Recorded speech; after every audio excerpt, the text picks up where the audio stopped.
नींद आ रही है, सोने दो। नहीं सो सकती क्यों? क्योंकि अभी बज के आपका अलार्म आ गया है फ़ोन पे। अस्सलाम वालेकुम and welcome back to my channel. तो यस, सुबह का आगाज़ हो चुका है। यहाँ पे मेरी बेटी फजर की नमाज़ पढ़ी है और टाइम हो रहा है 5:15। मैंने आपको पिछले व्लॉग में बताया था हम कहीं जा रहे हैं। कहाँ? उसके लिए मेरे साथ बने रहिए। ये मेरी बेटी नहा चुकी है और हम जाने के लिए तैयार हो रही हैं। सुबह सवेरे तो नाश्ता मेरा करने का दिल बिल्कुल भी नहीं करता, इसलिए मैंने सोचा कि सिर्फ चाय का कप पिया जाए क्योंकि आंखें खोलनी हैं। अगर आपने भी पीनी है चाय तो जल्दी से आ जाएं। ये मैं आपको दिखाती हूँ कि मेरी बेटी तैयार होकर कैसी लग रही है। मैंने इसको ये शर्ट और साथ जीन्स पहनाई और अभी 5:55 हो रही थी, तकरीबन 6 बजने वाले थे। ये मेरा सामान जो मैंने आपको पिछले ब्लॉग में बताया था, अगर नहीं देखा तो अभी जाके देखें। तो हमने सोचा जाने से पहले सफाई कर ली जाए, क्योंकि वापस आके गंदा घर तो मुझे बिल्कुल नहीं अच्छा लगता। 7 बज चुके थे और हम अभी भी तैयार नहीं हुए थे। खैर, सफाई करने के साथ साथ मैंने सोचा मैं आपको दिखा दूँ मैंने क्या पहना। ये मेरा ड्रेस है मूव कलर का और साथ वाइट दुपट्टा। यहाँ पे हमारे सूटकेस रेडी हो गए थे और हम जा रहे थे गाड़ी में रखने। ये मेरी बेटी भी लेके जा रही है। मैं अपनी बेटी को हर काम में अपने साथ रखती हूँ ताकि उसको भी पता हो कि काम किस तरह करना है। अब मैं यहाँ पे सेटिंग कर रही हूँ बैग्स की और सामान, ताकि आसानी से डिक्की में आ जाए। ये तो अभी स्टार्टिंग है, कई दफ़ा ये चेंज होता है, कई दफ़ा सेट होता है। खैर, ये और सामान आ गया तो ये अभी मैं डिक्की में रख रही थी। 2 बैग्स हमने सेट कर लिए थे। यहाँ पे मैं जाय नमाज़ें लेके आ रही, क्योंकि जाय नमाज़ों से बेस्ट गिफ्ट कुछ भी नहीं हो सकता। ये फाइनल लुक, डिक्की में सब सामान सेट हो गया। 3 सूटकेस, एक अब्बू का, एक अम्मी का और एक मेरा और मेरी बेटी का। तो ये मैंने अपने कमरे को बिल्कुल साफ़ सुथरा कर लिया और ये मेरी लुक। कीज़ मैंने उठा ली क्योंकि अब हमने लॉक करना था घर को, जाने की तैयारी थी। जाने से पहले सिक्योरिटी तो इम्पॉर्टेंट होती है, तो मैं अपने कमरे को बाय बाय कह रही थी। See you next time, I will surely miss you. यहाँ मैंने अपने कमरे को लॉक लगा लिया और चेक भी करना होता है कि वाकई लॉक लगा है या नहीं।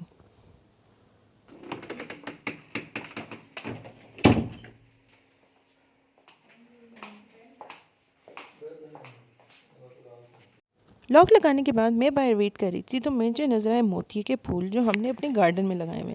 तो मैंने सोचा क्यों ना थोड़े से मोतिये के फूल तोड़ लिए जाएं, क्योंकि रास्ते में इनकी खुशबू हमें बहुत अच्छा मज़ा देगी और सफ़र का मज़ा दोबाला करेगी। गाड़ी में नेचुरल फ्लावर्स की खुशबू मुझे बहुत अच्छी लगती है। मोतिया और गुलाब तो सबसे ज़्यादा मेरे पसंदीदा हैं। तो यहाँ पे मैंने मोतिये के फूल तोड़ लिए। ये देखिए कितने प्यारे लग रहे हैं। अब ये गेट बंद करते हुए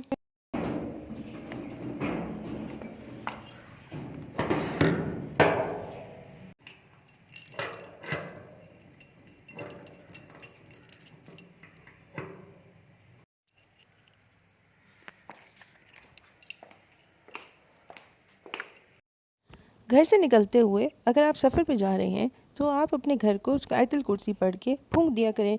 यूँ आपके घर की सिक्योरिटी भी रहती है। तो सफ़र से निकलने से पहले हमने सोचा कि क्यों ना टायर की हवा चेक करा ली जाए, जो कि बहुत इम्पोर्टेंट है। यहाँ पे हम टायर की हवा चेक करा रहे थे। थोड़ी सी हवा कम थी जो हमने फिर फुल करा ली। अब टायर की हवा के बाद अगला काम क्या रहता है? यस, फ्यूल डलवाना, क्योंकि रास्ते में फ्यूल की कमी ना हो, इसलिए टैंक तो फुल होना चाहिए। यहाँ पे मेरी बेटी इन फ्लावर्स को देख के बहुत खुश हो। पेट्रोल का गंदा स्मेल फिर बॉडी के लिए गंदा होता है। ये किसने बताया आपको? अब्बू। यहाँ पे मेरी बेटी मुझे समझा रही है कि पेट्रोल के जो फ्यूम्स हैं वो आपकी बॉडी के लिए सही नहीं होते, इसलिए नाक बंद कर ली जाए। तो मैंने उसको कहा रेस्क्यू के लिए आप ले लें एक मोतिया का फूल, उसको स्मेल करने से पेट्रोल की स्मेल भूल जाएंगे। तो आगे मोटरवे पे सफ़र करते हुए मुझे चाहिए होती एक बबल गम, तो मैंने साथ रखी हुई थी बबल गम। फिर अब गाड़ी में बैठ जब भूख ना लगे, ऐसे हो नहीं सकता। क्योंकि हमने नाश्ता नहीं किया था तो अम्मी साथ नाश्ता लेके आई थी। यहाँ पे मैं और मेरी बेटी नाश्ता खा रहे थे। अम्मियों के होते हुए किसी चीज़ की टेंशन नहीं रहती, यही तो ख़ास बात है उनके प्यार में। यहाँ पे हम चलते चलते पहुँच गए कलर कहार सॉल्ट माइंस के करीब। बहुत प्यारी रोड। यहाँ पे मेरी बेटी अपनी डॉल्स के साथ खेल रही थी। ये अपने साथ 2 डॉल्स लेके आई थी और हमेशा कहीं ना कहीं जाए तो इसकी डॉल्स या इसकी टॉयज़ इसके साथ ही होती हैं क्योंकि इसको खेलना होता है। ये जल्दी जल्दी मैं आपको सफ़र दिखा रही हूँ। बहुत ही प्यारा मौसम भी था और रोड भी बिल्कुल अच्छी थी क्योंकि हम मोटरवे ट्रैवल कर रहे थे। फिर हमें लगी दोबारा से भूख, तो यहाँ पे मैं और मेरी बेटी स्नैक्स खा रही। यहाँ पे बेटी मुझे दिखा रही है, मम्मा 2 फ्लेवर्स को चेक करो और दोनों को इकट्ठे खाओ तो बहुत मज़ा आता है। ये उसका चीज़ था और मेरी कोल्ड ड्रिंक ना हो ऐसा हो नहीं सकता क्योंकि जो कोल्ड ड्रिंक से मेरा रिश्ता है वो है अटूट, कभी ना टूटने वाला। मोटरवे का सफ़र आसान तो होता है लेकिन थोड़ी बहुत बोरियत भी हो जाती है क्योंकि आसपास सिर्फ और सिर्फ आपको खेत ही नज़र आते हैं। खैर, पंजाब में अच्छी ही हरियाली नज़र आ जाती है। ये फ़िश फार्म्स जहाँ पे मेरी बेटी को बहुत शौक़ था कि उसने फ़िश से मिलना है। पंजाब में गंदम की कटाई के मौसम की वजह से हमें बहुत अच्छी चीज़ें नज़र आई रास्ते में। गंदम की कटाई के लिए थ्रेशर मशीन, ये गंदम के लिए कटे हुए रोल्स जिनको बाद में थ्रेशर मशीन में डाल के गंदम को अलग कर लिया जाता है और यूँ गंदम आपके और मेरे घर तक पहुँचती है। रास्ते में यहाँ पे कोई कुलखानी या फिर कोई खुशी का या गमी का मौका था, अब ये तो मुझे नहीं पता। अगर कोई गम का मौका था तो मेरी दुआ है कि अल्लाह में इन सबको सब्र दे। अगर खुशी का मौका है तो अल्लाह इनकी खुशियों में और इजाफ़ा करे, आमीन। रास्ते में ये पंजाब का छोटा सा गांव और रास्ते में आते हुए ये शहर बहुत ही अच्छे लगते हैं।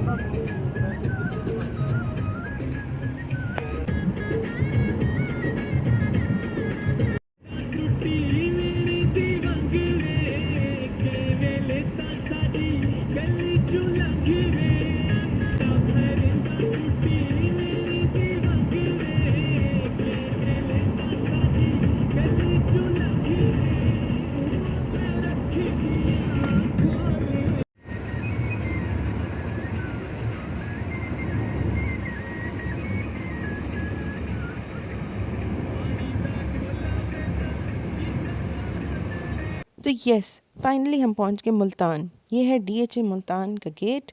डीएचए की सैर करने के लिए आप मेरे आने वाले व्लॉग्स देखिएगा, उसमें मैं आपको पूरे डीएचए की सैर कराऊंगी। यहाँ पे हम पहुंच गए थे अपने रिश्तेदारों के घर। यहाँ मुझे अपनी आंटी बहुत याद आई जिनकी डेथ हो चुकी है, अल्लाह उनको जन्नत में जगह दे, आमीन।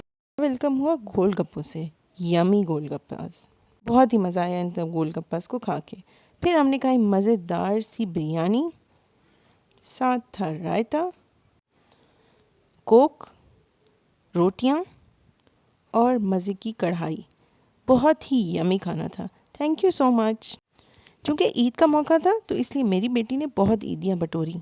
देख सकते हैं आप ये सब मेरे कज़न्स हैं जो उसको ईदी दे रहे हैं और ये सब उसके रिश्ते में लगे खाला और मामू। तो मेरी बेटी की तरफ से thank you so much to all खालास एंड मामू।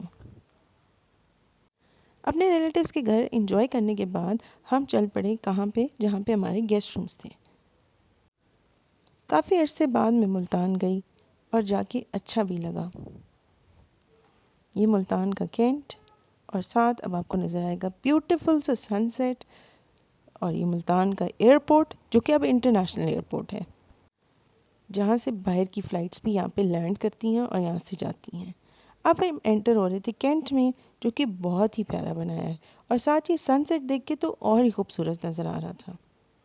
अपने गेस्ट रूम की तलाश करते करते हम पहुंच गए फेमस मुक्का चौक में क्योंकि मुक्के का साइन है। खूबसूरत साफ़ सुथरी रोड्स, अलग रहे पूरे पाकिस्तान में ऐसी रोड्स हों। और ये सिर्फ पे डिपेंड करता है कि हम अपनी रोड्स को कितना साफ़ सुथरा रखते हैं। खैर फाइनली यहाँ पे हम अपने पहुँच गए गेस्ट रूम में। अरे ये क्या, हम तो गेस्ट रूम पहुँच गए थे, ये हम कहाँ पहुँच गए? नहीं परेशान नहीं होना, ये पेंटिंग थी। ये डिफरेंट गेस्ट रूम्स थे जहाँ पे हम ठहरे हुए थे। रात का टाइम था और मैं और मेरी बेटी जा रहे थे गाड़ी में से कुछ चीज़ लेने के लिए क्योंकि सामान तो हम उससे पहले निकाल चुके थे। रात को इस गेस्ट रूम की लाइट बहुत ही प्यारी लग रही थी जो शायद मेरे ख्याल से इस कैमरे में सही तरीके से कैप्चर नहीं हुई। खैर ये हमारा आगे कुछ दिनों के लिए घर ही था जहाँ पे हमने आगे 3 से 4 दिन गुजारने थे। ये हमारे गेस्ट रूम्स। अल्हम्दुलिल्लाह यहाँ का स्टे बहुत अच्छा था।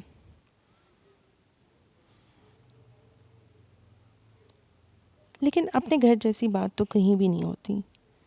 खैर, हमने बहुत इन्जॉय किया। अच्छा कंफर्टेबल एनवायरनमेंट था जहाँ पे हम सुकून से रह सकते थे। और मज़े की बात, इसकी लोकेशन बहुत ही साथ थी, जो कि आपको आने वाले व्लॉग्स में पता चल जाएगी। हमारा गेस्ट रूम 9। इस वक्त रात के बज चुके थे तकरीबन 11:30 और मैं इस वक्त बहुत शदीद थकी हुई थी। हमने एसी भी ऑन किया था क्योंकि मुल्तान में शदीद गर्मी होती है। अब हमने नेक्स्ट डे क्या किया, इसके लिए मिलते हैं नेक्स्ट व्लॉग में। अल्लाह हाफिज़।